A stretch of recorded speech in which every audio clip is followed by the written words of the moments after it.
Hi friends, welcome back to my channel. నేను మీ నవీన్ కుమార్. ఈరోజు సరికి మనకు టీజీ డీసెట్ సంబంధించి ఫస్ట్ ఫేజ్ నడుస్తుంది.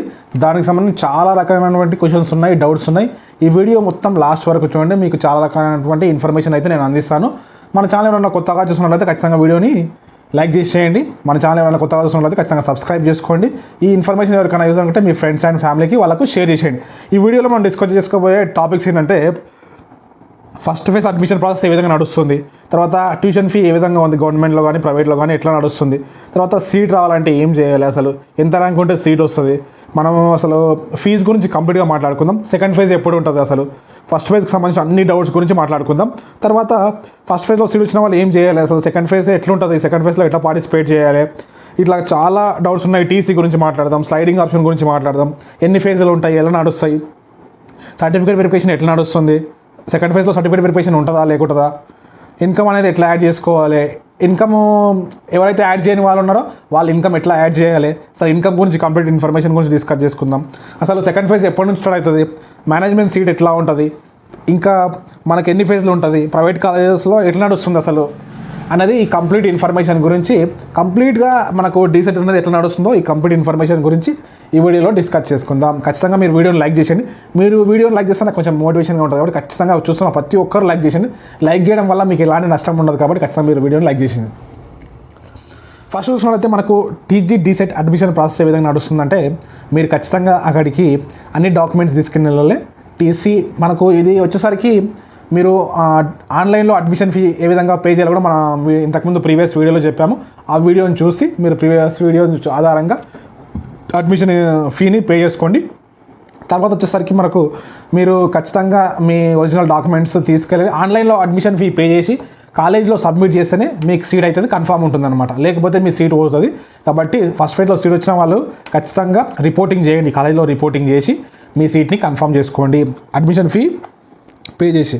తర్వాత వచ్చేసరికి మనకు ట్యూషన్ ఫీ అనేది ఒక్కొక్కరికి ఒక విధంగా రావడం జరిగింది. ఇన్కమ్ పెట్టిన వాళ్ళకు గవర్నమెంట్లో 100 రూపీస్ రావడం జరిగింది. తర్వాత వచ్చేసరికి మనకు ఇన్కమ్ పెట్టని వాళ్ళకు గవర్నమెంట్లో 2385 రూపీస్ వచ్చింది. అదే ప్రైవేట్ కాలేజీలో చూసుకున్న వాళ్ళకైతే ఇన్కమ్ పెట్టిన వాళ్ళకు 1500 రూపీస్ వస్తుంది, ఇన్కమ్ పెట్టని వాళ్ళకు 12,500 రూపీస్ అయితే రావడం జరిగింది. ఈ విధంగా ఫీజు వచ్చి రావడం జరిగింది. ఇది చాలా గవర్నమెంట్లో అంటే ఏ విధంగా కొంత అమౌంటే కాబట్టి మనం కట్టేస్తారు, కానీ ప్రైవేట్లో ఉన్న వాళ్ళు చాలామంది ఆలోచిస్తున్నారు మీరు ఇన్కమ్ని ఏ విధంగా యాడ్ చేసుకోవాలని చాలామంది అడుగుతున్నారు. ఇన్కమ్ ఇప్పుడు కాలేజ్ సర్టిఫికేట్ వెరిఫికేషన్ అయిపోయిన టైం లోపల ఇచ్చింటే మీకు ఇన్కమ్ యాడ్ అయిపోతుంది, కానీ ఇప్పుడు యాడ్ చేయడానికి రాదు. కాబట్టి మీరు ఏం చేస్తారంటే ఈ ఫేజ్లో ఏం చేయడానికి రాదు. మనం మీకు అంత ఫీజు కట్టుకోలేము అనుకుంటే మీరు సెకండ్ ఫేజ్కి సర్టిఫికేట్ వెరిఫికేషన్ వెళ్ళి అక్కడ ఇన్కమ్ యాడ్ చేసుకొని మీరు మళ్ళీ సెకండ్ ఫేజ్లో వెరిఫికేషన్స్ పెట్టుకోవడం మంచిదన్నమాట. మీకు డబ్బులు కట్టుకోలేమన్న వాళ్ళకు, కానీ అలా చేయడం కొంత ప్రమాదమే. ఎందుకంటే ఈ హెవీ కాంపిటీషన్ లోపల మనకు సీట్ రావడం చాలా కష్టం. కాబట్టి ఇప్పుడు ఎవరికైతే సీట్ వస్తుందో, సీట్ వచ్చిన వాళ్ళు ఎవరైతే ఉన్నారో ఫస్ట్ ఫేజ్లో వాళ్ళు లాంగ్ ఉన్నా దగ్గరున్నా దూరం ఉన్నా ఎట్లున్నా మీకు ఖచ్చితంగా మీరు కోర్ చేద్దాం అనుకుంటే మీరు ఖచ్చితంగా సీట్ని కన్ఫర్మ్ చేసుకోండి. సర్టిఫికేట్ వెరిఫికేషన్ సర్టిఫికేట్స్ ఇచ్చేయండి కాలేజీలో. మీరు సీట్ కన్ఫర్మ్ చేసుకున్న తర్వాత నెక్స్ట్ ఫేజ్కి వెళ్ళండి. నెక్స్ట్ ఫేజ్కి వెళ్తే మీకు ఎలాంటి ప్రాబ్లం అయితే ఉండదు. ఇక్కడ చూసుకున్నట్లయితే మనకు సీట్ అనేది ఎంత ర్యాంక్ ఉంటుంది, సీట్ అనేది ఎంత ర్యాంక్ ఉంటే వస్తుంది. చాలామంది అడుగుతూ ఉన్నారనమాట, మాకంటే తక్కువ ర్యాంక్ వాళ్ళకు మాకంటే ఎక్కువ ర్యాంక్ వాళ్ళకు సీట్లు వచ్చినాయన్న, మాకు రాలేదని చాలామంది అడుగుతున్నారు. ఒక కాలేజీలో చూసుకున్నట్లయితే ఇక్కడ కేటగిరీ వైజ్గా కూడా మనకు సీట్ ఇవ్వడం జరుగుతుందండి. ఒకటే కేటగిరీ ఒక ర్యాంక్ ప్రకారం కాకుండా ఈ కేటగిరీలో ఈ ర్యాంక్ వరకు, ఎస్సీలో ఈ ర్యాంక్ వరకు, ఎస్టీలో ఈ ర్యాంక్ వరకు, బీసీలో ఈ ర్యాంక్ వరకు, ఓసీలో ఈ ర్యాంక్ వరకు, ఓసీలో ఈడబ్ల్యూఎస్ వాళ్ళకి ఈ ర్యాంక్ వరకు ఎక్కువ ర్యాంక్స్ ఉన్న సీట్ ఇవ్వడం జరిగింది. కాబట్టి మీరు మీ క్యాస్ట్ వైజ్గా చూసుకొని ఓకే ఇంత ర్యాంక్ ఉన్న వాళ్ళకి వచ్చింది నాకు రాలేదు అనే ఆప్షన్ని మీరు గుర్తుంచుకోండి. ఇంకా మీరు చూసుకున్నట్లయితే మనకు ఫస్ట్ ఫేజ్లో సీట్ కన్ఫర్మ్ ఖచ్చితంగా చేయండి, ఎందుకంటే మనకు హెవీ కాంపిటీషన్ ఉంది. కాబట్టి మీరు సీట్ కన్ఫర్మ్ చేసిన తర్వాత మీరు ఆ నెక్స్ట్ ప్రాసెస్ సెకండ్ ఫేజ్ కానీ థర్డ్ ఫేజ్ కానీ స్లైడింగ్ కానీ మీరు వెళ్ళొచ్చు. ఇంకా చాలామంది అడుగుతున్నటువంటి హెవీ డౌట్ ఏంటంటే అటెండెన్స్ గురించి అవుతుంది అనమాట. అటెండెన్స్ అనేది ఖచ్చితంగా మ్యాండేటరీగా ఉందని గవర్నమెంట్ కాలేజీలో ప్రైవేట్ కాలేజీలో ఎక్కడైనా ఉంది. మీకు ఎక్కడైనా ప్రైవేట్ కాలేజీలో ఉంటే ఎవరైనా హౌస్ వైఫ్స్ కానీ మేము కాలేజీకి వెళ్ళలేము అనేటోళ్ళు, జాబ్ చేస్తున్న వాళ్ళు, ఇంకేదైనా కాంపిటేటివ్ ఫీల్డ్లో ప్రిపేర్ అయ్యే వాళ్ళు మేము కాలేజీకి దగ్గరగా వెళ్ళలేము అనుకున్నప్పుడు మీరు ప్రైవేట్ కాలేజీలో చేయడానికి ట్రై చేయండి. ప్రైవేట్ కాలేజీ చేస్తూ అక్కడ మీరు ఏ కాలేజీలో అయితే జాయిన్ అవుతాం అనుకుంటున్నారో అక్కడ ముందే మీరు అడ్మిషన్ ఫీ 12,500 ఏదైతే ఉందో ప్రైవేట్ కాలేజ్కి అది ముందే పే చేయకండి.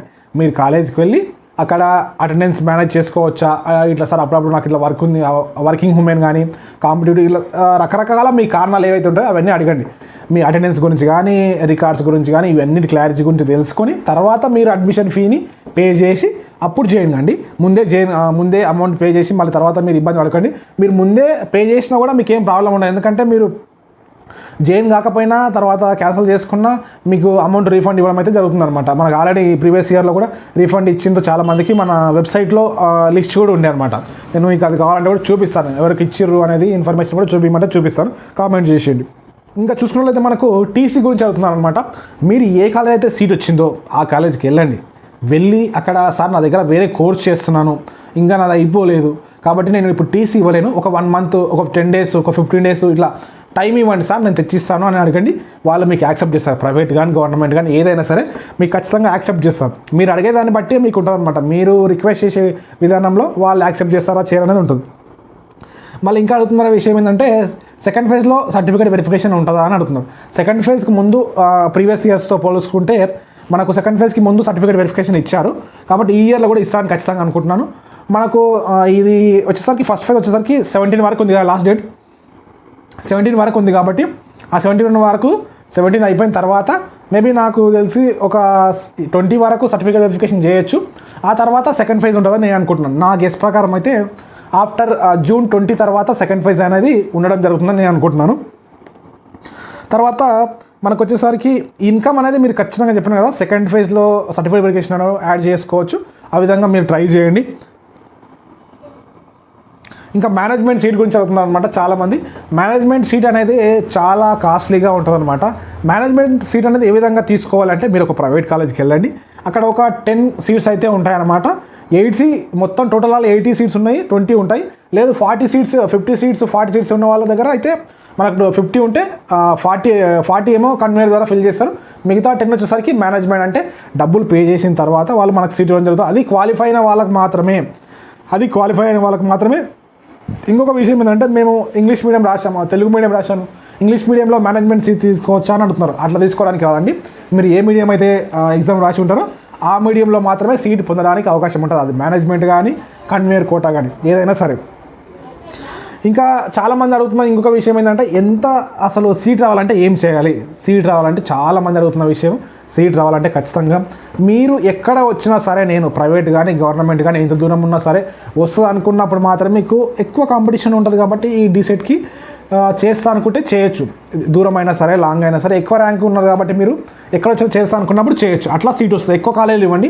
మన తెలంగాణ ఆల్ ఓవర్ తెలంగాణలో ఎన్ని కాలేజీలు ఉంటాయి అన్ని ఇవ్వండి. మీకు ఎక్కడోతానో సీట్ రావడానికి అవకాశం ఉంటుంది. మీకు దూరం ఉంది, నేను కొన్నే పెడతా అంటే కష్టం అండి. సీట్ రావడం చాలా కష్టం. ఎందుకంటే ఎక్కువ కాంపిటీషన్ ఉంది కదా. హెవీ కాంపిటీషన్లో మీకు సీట్ రావాలంటే మీకు మంచి ర్యాంక్ ఉండాలి. తక్కువ ర్యాంక్ ఉంటే మీకు ఆప్షన్స్ ఎక్కువ ప్రియారిటీ ఇస్తారు.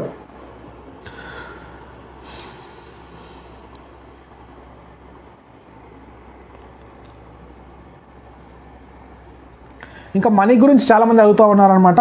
అన్న నేను ఫస్ట్ ఫేజ్లో నాకు సీట్ వచ్చింది, గవర్నమెంట్లో వచ్చింది, ప్రైవేట్లో వచ్చింది, చాలా డౌట్ అడుగుతున్నారు. నాకు గవర్నమెంట్లో వచ్చింది, నేను ఇంత ఫీ పే చేశాను, 12,500 రూపీస్ నేను పే చేశాను. ఎందుకంటే నాకు ఇన్కమ్ లేదు కాబట్టి 12,500 రూపీస్ నేను పే చేశాను. ఆ డబ్బులని నేను నెక్స్ట్ గవర్నమెంట్ సీట్కి వచ్చింది అనుకో. నాకు ఇప్పుడు ఫస్ట్ ఫేజ్లో ప్రైవేట్ కాలేజ్ వచ్చింది, సెకండ్ ఫేజ్లో గవర్నమెంట్ వచ్చింది. అప్పుడు నేను ఎట్లా తీసుకోవాలన్న ఫీజు అని అడుగుతున్నారు. మీరు ఎవరైతే సెకండ్ ఫేజ్లో గవర్నమెంట్కి వెళ్తారో ఫస్ట్ ఫేజ్ ప్రైవేట్ కాలేజ్కి వచ్చి 12,500 రూపీస్ కడతారు కదా, వాళ్ళు నెక్స్ట్ గవర్నమెంట్లోకి వెళ్ళిన తర్వాత మీ మిగతా అమౌంట్ ఏదైతే ఉంటుందో మనకు కావాల్సినటువంటి అడ్మిషన్ ఫీజు తీసుకొని మిగతా అమౌంట్ని వాళ్ళు ట్రాన్స్ఫర్ చేస్తారు. ఆ ట్రాన్స్ఫర్ చేసే అమౌంట్ మీరు ఎట్లా అడగాలి? కాలేజ్కి జాయిన్ అయిన తర్వాత, సార్ నేను ఇంతకుముందు ప్రైవేట్లో ఇంత ఫీజు కట్టినాను, అది మీకు మన ఇప్పుడు గవర్నమెంట్లో వచ్చేసరికి 2,385 రూపీస్ అది కట్ చేసుకున్న తర్వాత మిగతా అమౌంట్ ఉంటుంది కదా, ఆ అమౌంట్ నా అకౌంట్కి ట్రాన్స్ఫర్ చేయండి సార్ అని మీ ప్రిన్సిపాల్ సార్ని కానీ అక్కడ ఉండే టెక్నికల్ స్టాఫ్ ఉంటారు కదా, వాళ్ళ నాన్ టీచింగ్ స్టాఫ్ని మీరు కన్సల్ట్ కావాలి. అక్కడ వాళ్ళు ఒక రూల్ ఏ విధంగా ఉంటుంది, ఎట్లా ప్రాసెస్ ఉంటుందో వాళ్ళు క్లారిటీగా చెప్పేస్తారు మీకు.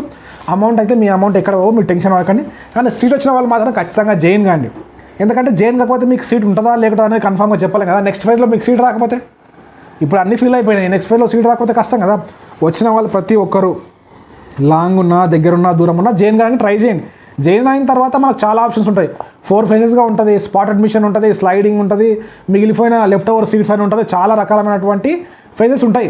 ఇంతకుముందు 1st, 2nd, 3rd, 4th అన్ని స్పాట్ అన్నీ కలుపుకొని ఒక 4th ఫేజ్ వరకు ఒక 5 ఫేజ్లో దీన్ని జరగడం జరిగిందనమాట. డీసెట్ అడ్మిషన్ ప్రాసెస్ అనేది జరిగింది, కౌన్సిలింగ్ మొత్తం జరిగిపోయింది, అందరు జాయిన్ అయిపోయారు 5 ఫేజ్ వరకు. మిగిలిన సీట్లు ఉంటే స్పాట్ అడ్మిషన్ ద్వారా కూడా మనకు ఫిల్ చేయడం జరిగింది. ఆ స్పాట్ అడ్మిషన్ అనేది ఏ కేటగిరీలో ఎన్ని ఖాళీ ఉన్నాయని చూసి వాళ్ళు ఒక రోస్టర్ తయారు చేసి ఇస్తారనమాట. దాని ప్రకారంగా మనకి ఎక్కడ కావాలనో ఆ కాలేజీలో ఫ్రీ ఉంటే ఖాళీగా ఉంటే మనకు అక్కడికి వెళ్ళి జాయిన్ కావాలన్నమాట. ఇంకా చాలామంది అడుగుతున్న ఇంకొక విషయం ఏంటంటే సెకండ్ ఫేజ్లో ఎవరు పార్టిసిపేట్ చేయొచ్చు. ఫస్ట్ ఫేజ్లో సర్టిఫికేట్ వెరిఫికేషన్ చేసుకున్న వాళ్ళు మళ్ళీ సెకండ్ ఫేజ్లో చేసుకోవాలా అని అడుగుతున్నారు. ఎవరైతే ఒకసారి సర్టిఫికేట్ వెరిఫికేషన్ చేస్తారో వాళ్ళు చేయాల్సిన అవసరం లేదు, మీరు ప్రతి ఫేజ్కి పార్టిసిపేట్ చేయొచ్చు.